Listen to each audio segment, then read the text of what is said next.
Welcome everyone to oldtacosandgeeks.com. Justin here back with more manga slash manhwa reviews. And today, my friends, we are going to be talking about Tower Dungeon Volume 1.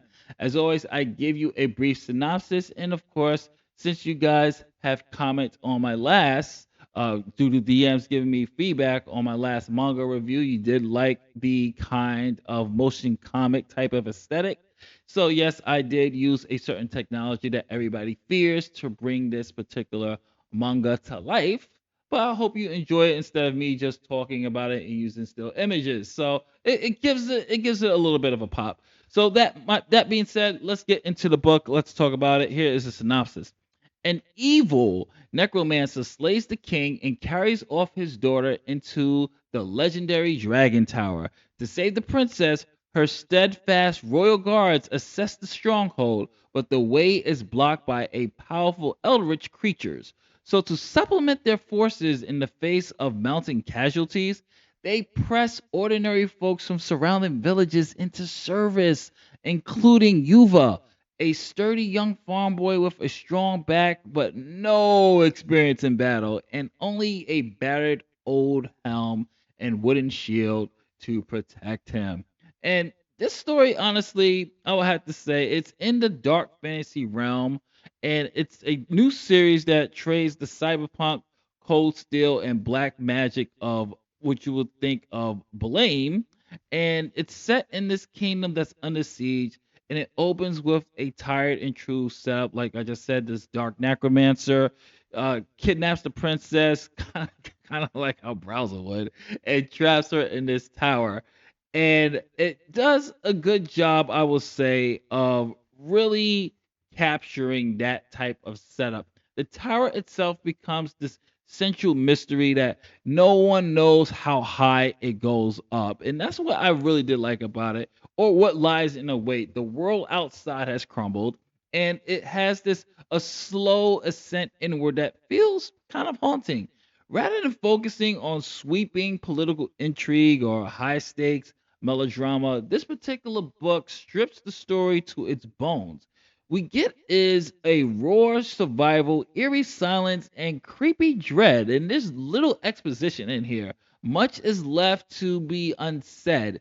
And that might be a hit or miss for readers who want things really in there. Me being someone who thinks that the verse volume is very important to your characterization or world building, the fact that there's little exposition in here, it was kind of an adjustment for me, to be honest with you.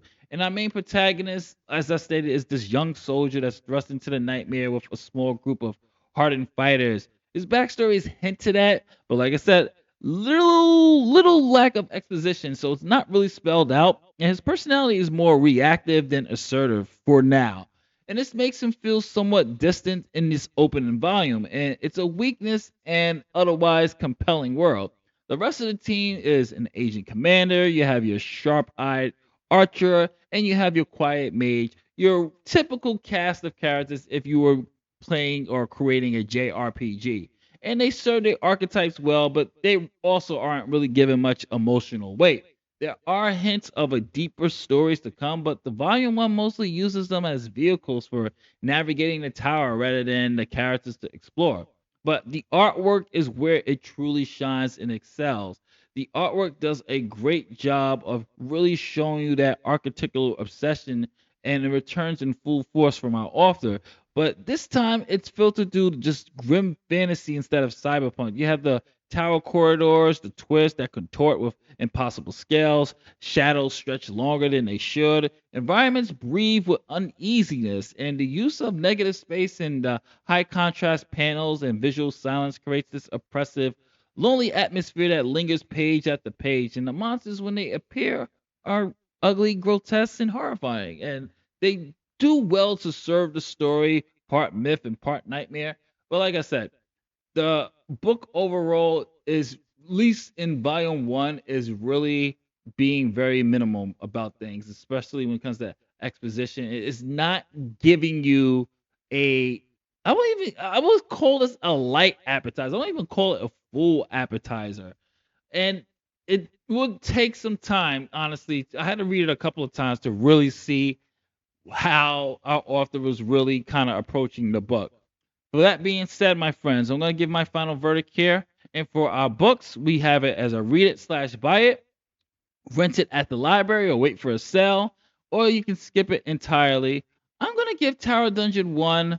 I like the aesthetics, I like the concept. I'm not really much of a fan of lack of exposition, especially for a volume 1 book, but I'm going to give this a buy it slash read it. I think if you value art and atmosphere over dialogue and development, the first volume might be for you. So I'm gonna give it that. I truthfully want to lean more into rent it at the library, but I'm curious to see where this is gonna go. So I'm definitely gonna give this a read it slash buy it. This is Justin from otakusandgeeks.com. What did you think of Tower Dungeon Volume 1? Comment below, let me know. If you like what we do here, hopefully we earned your subscription. Please hit the like button, the subscribe button, and the notification bell. And I'll catch you on the next review. Later days.